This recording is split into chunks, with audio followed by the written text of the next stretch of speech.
Narito ang iba pang balita sa Luzon, hatid ni Michael Sison. Namatay sa pamamarilang isang babae sa Padre Garcia, Batangas. Nagtamo siya ng 2 tama ng bala.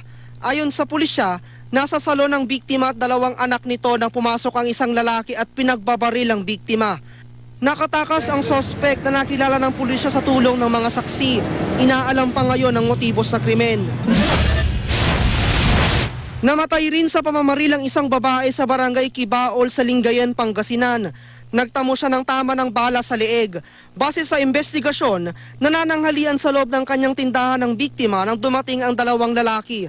Pumasok sila sa tindahan at pinagbabaril ang biktima. Nakatakas din sila.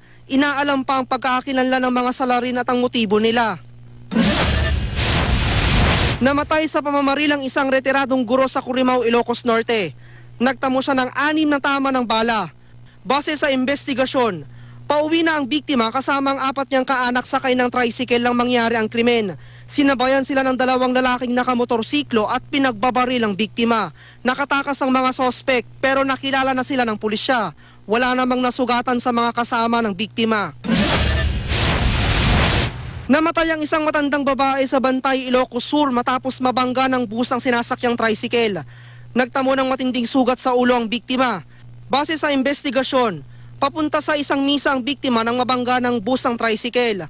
Sa lakas ng impact, tumila po ng biktima. Ayon sa driver ng bus, hindi niya namalaya na tumabi ang tricycle sa kanya kaya niya ito nabangga. Wala pang desisyon ng pamilya ng biktima kung sasampahan ng kaso ang driver ng bus.